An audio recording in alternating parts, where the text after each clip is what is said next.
Welcome to A Course in Miracles, where you'll discover health and well-being through inner peace. Your host is Eloisa Ramos, EFT master and author of Beyond Self-Esteem, Discovering Your Boundless Self-Worth. Using EFT, the Ramos clearing technique, and the principles of A Course in Miracles, you'll learn how to open your mind to healing and to all that is inherently yours: deep fulfillment, vitality, joy, and inner peace.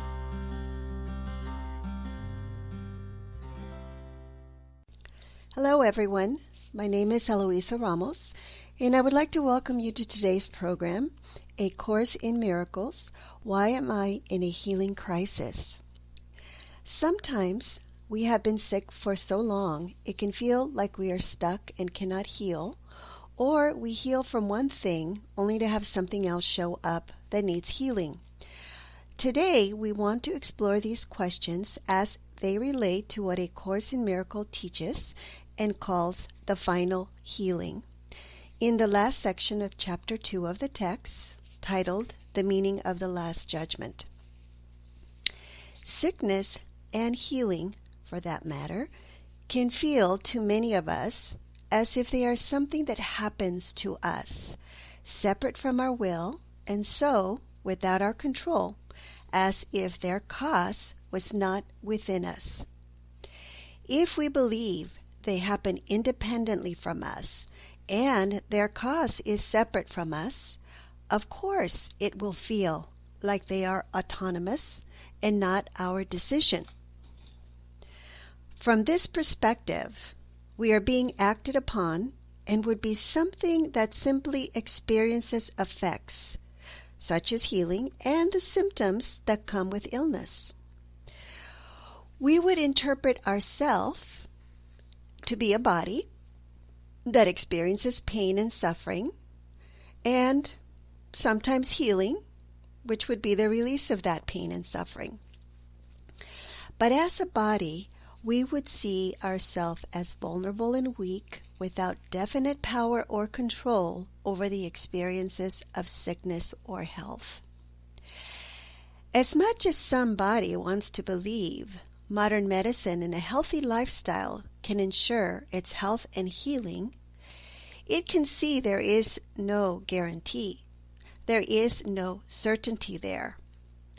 Our lifestyle and what we consume can ease or strengthen symptoms, but the power to heal or make sick is not found in them per se. To believe that this creative power is in them is to believe in magic. We tend to believe in magic precisely because, from a perspective of being a body, the cause of sickness and healing appears to be separate from us, and so we search for the solution outside of ourselves. From this point of view, it is very hard to see and accept that our desire and decisions have anything to do with our sickness and healing. Our mind is not seen as having creative and causal power, and therefore we disempower ourselves. When we are in a healing crisis, we are seeing ourselves as disempowered bodies. We disclaim our mind's decisions, and along with that, the creative power of our will. Our will is not free because we believe something or someone else separate from us decides for us and has that power. It is like being driven through life in a speeding car that does not stop for red lights, but since we do not recognize the driver, we assume it is someone else, not us. We see ourselves as the passenger without power to control how safe the trip is or where we go. This is frightening, of course, because our will is imprisoned. It appears as if we do not decide anything in our life. We have no control over what happens to us, and most importantly, no say over our health and safety. Our wants and desires go unheard, unsupported, and unrealized because we think someone other than us is in the driver's seat deciding for us. But enough of disempowerment. Let's remember when we were children. Did anyone give much attention or thought to when we fell and bruised our body? No. We take for granted that all children will fall and injure their body. I have a 1-year-old grandson, and I cannot tell you how many times he has fallen and tumbled as he learns to walk, climb, and run, and it all just heals.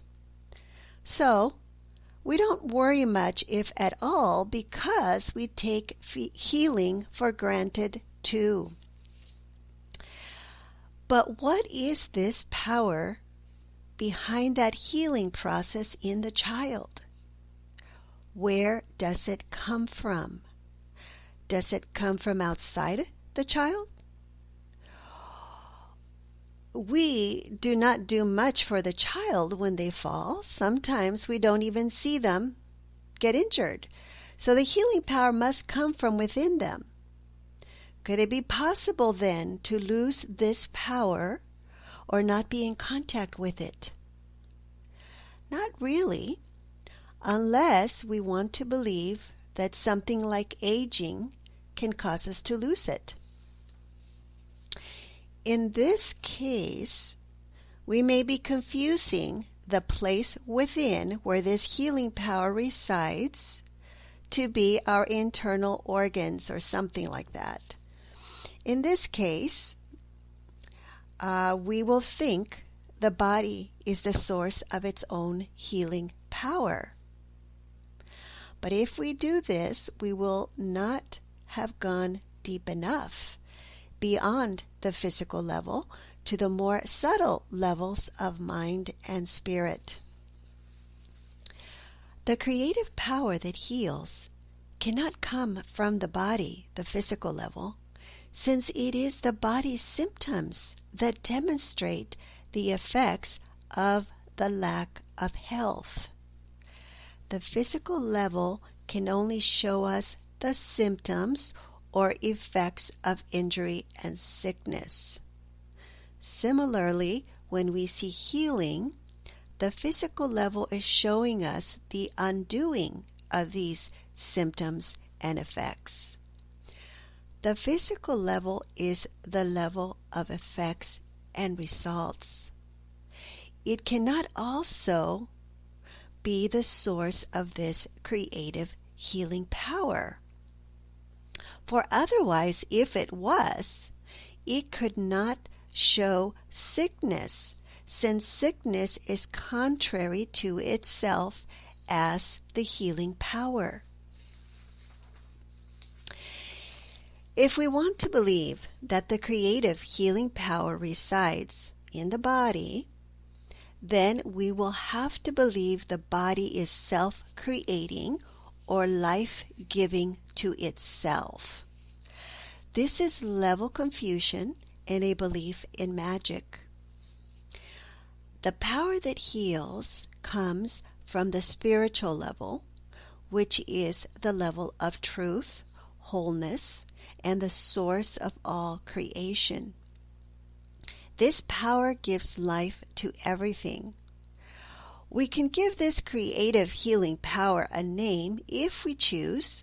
We can call it God, eternal life, higher self, higher mind, Christ consciousness, higher consciousness, love, truth, presence, energy, or whatever. The name is simply pointing to something that is present in all living beings, but cannot be defined with concepts and words, since it has no boundaries, no beginnings, no endings. It just is forever eternal. This power created us. In our creation, we were given creative ability and share in its divine power.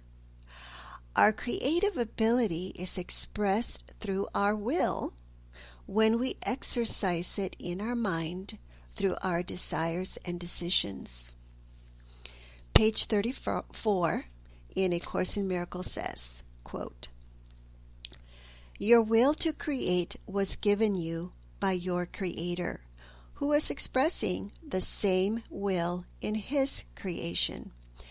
Since creative ability rests in the mind, everything you create is necessarily a matter of will.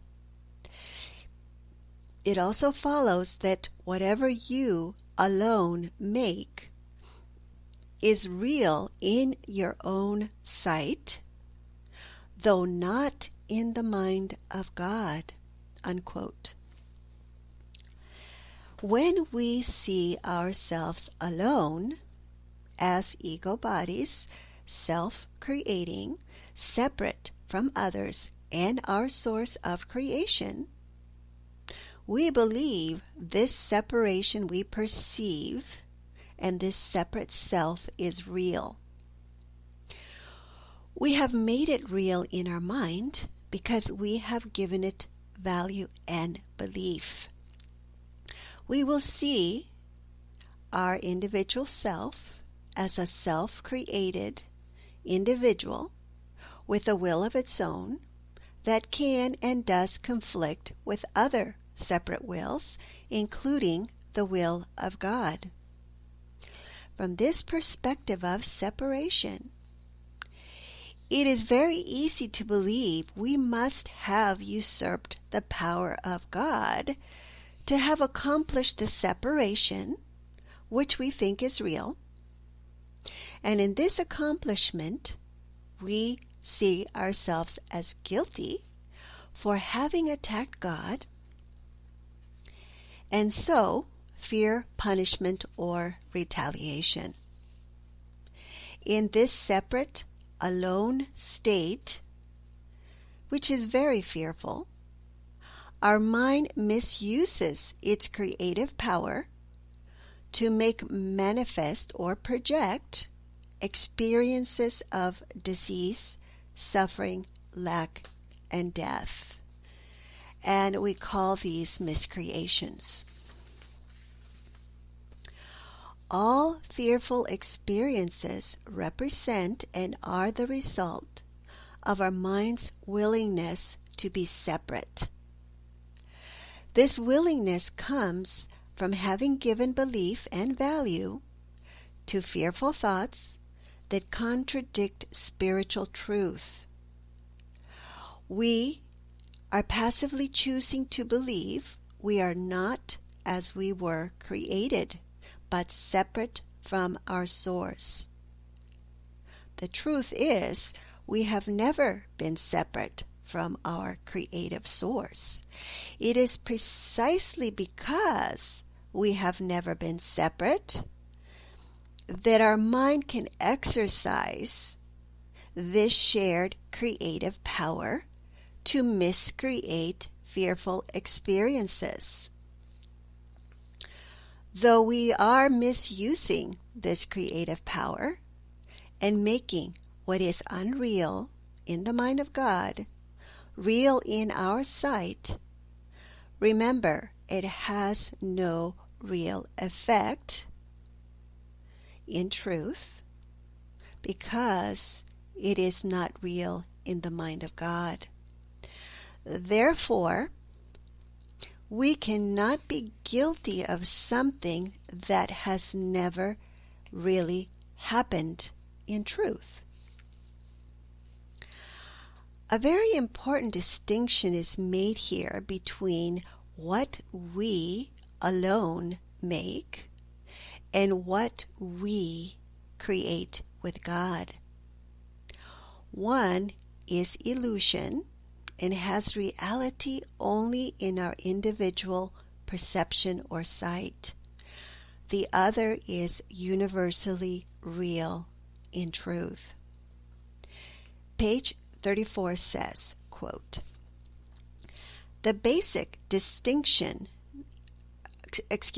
this basic distinction leads directly into the real meaning of the Last Judgment. Just as the separation occurred over millions of years, the Last Judgment will extend over a similarly long period.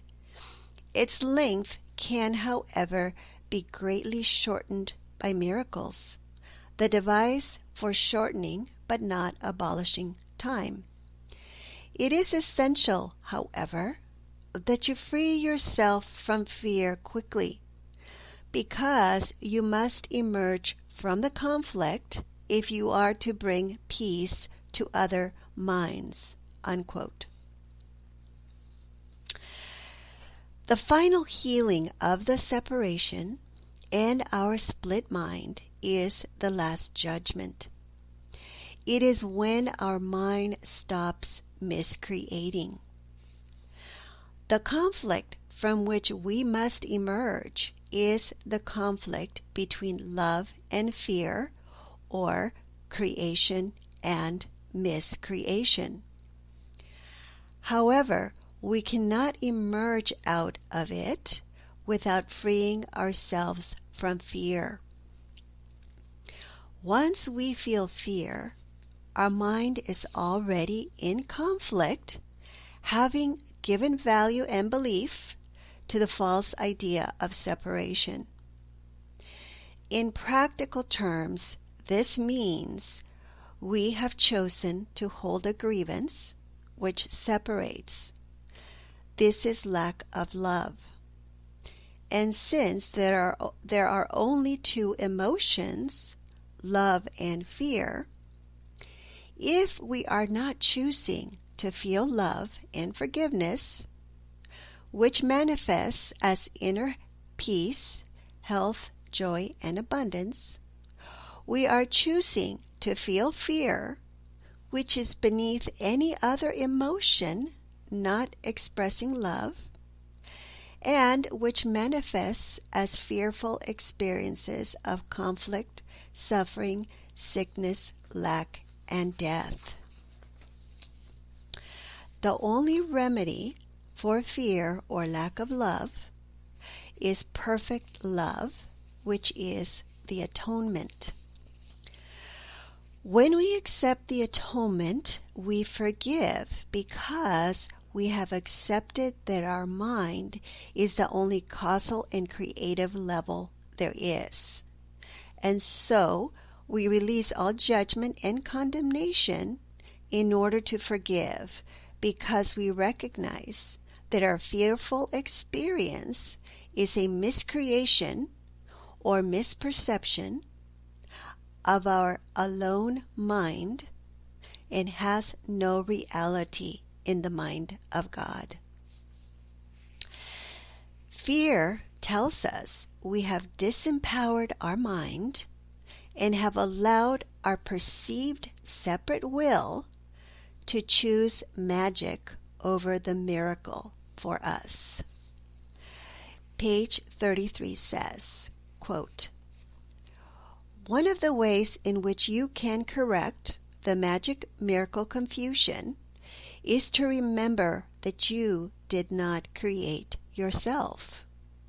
You are apt to forget this when you become egocentric, and that this puts you in a position where a belief in magic is virtually inevitable." Unquote. Sickness implies a belief in magic. Sickness is a personally miscreated experience that has no universal or absolute reality. We cannot share or give our illness to anyone else because it is not real in truth. It comes from our personal belief in false thoughts that say we are self-created, separate, and alone. These thoughts have no real power in and of themselves. The power they exert to manifest sickness, comes from the value and belief our mind has given them. For this reason, we are told to remember that we did not create ourselves, because this helps release the belief in magic. Page 34 says, quote, "The Last Judgment might be called a process of right evaluation. It simply means that everyone will finally come to understand what is worthy and what is not. After this, the ability to choose can be directed rationally. Until this distinction is made, however, the vacillations between free and imprisoned will cannot but continue." Unquote.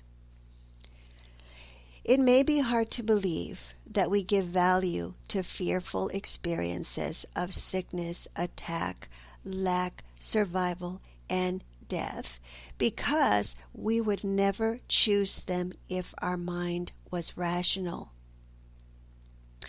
But our mind is not rational when it makes these choices. That is why our mind needs to learn right evaluation, which A Course in Miracles is calling the Last Judgment. As an EFT practitioner, I work with clients to help them see there is misperception or miscreation in the problem they are seeing or experiencing. All fearful memories support the false thoughts of the ego thought system, which are believed to be true. In traumatic memories, we, as life, become just a body that is weak and vulnerable to hurt and death. Life is not eternal in these memories, but easily threatened by death, which is real to us, and the memory becomes also real to us.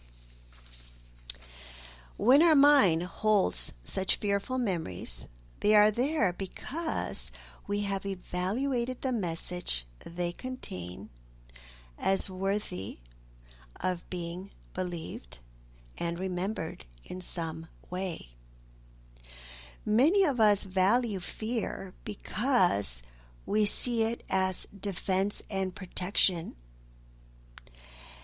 and believe it helps us to survive as bodies. This tells us that our mind is not exercising right evaluation, since it is giving fear value, and fear contradicts the reality of love. The Last Judgment is a final healing of our mind, where everyone will finally understand that our fearful ideas and what they manifest have nothing of worth or value. Upon understanding this, our mind will release all belief in them, and they will vanish. All conflict and fear will disappear from our mind. Our split mind will be healed, and we will remember our divine perfection and wholeness. Page 34 continues, quote, "The first step towards freedom involves a sorting out of the false from the true.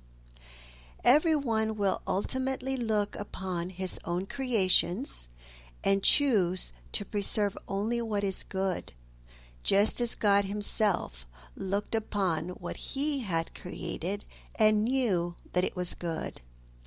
At this point, the mind can begin to look with love on its own creations because of their worthiness. At the same time, the mind will inevitably disown its miscreations, which, without belief, will no longer exist." Unquote. As long as we give value to fear, we cannot see that it is false and therefore unreal. This is because the mind will believe in what it values or finds worthy. Having evaluated wrongly, our mind will continue to miscreate personal experiences of sickness, lack, attack, survival, and death that will have reality in our own mind, though remain illusion to God. To free our will to create as it was created in truth, our mind needs to sort the false from the true and correctly value only what reflects love and is inherently good. Our mind is then in a position to recognize its true creations because it recognizes its own goodness and loving divine nature. Page 35 says, quote, "If the Last Judgment is objectively examined, it is quite apparent that it is really the doorway to life. No one who lives in fear is really alive." Unquote. The final healing of our split mind in the Last Judgment is how we remember our wholeness and divine nature. And so, right evaluation of the true from the false is the doorway to eternal life, because it entails the recognition that the ego thought system and its effects are false and have no real effects. All suffering and fear ends here. This is how all healing happens, because the error the mind made in believing it was separate from its source is undone. This is a miracle that heals. Inner peace, which is health, can then reign because the error the mind made has been corrected, and the mind can now see there was never any conflict, fear, nor death, because the separation never happened, and it has been forever safe in the mind of God. And with this, we conclude our program for today on why we are stuck in a healing crisis and how we participate in bringing the final healing. Thank you for listening, and until next time, blessings to everyone. For more information about EFT, muscle testing, working with Eloisa, and to download a free version of the Ramos clearing technique, visit www.healingwitheft.com.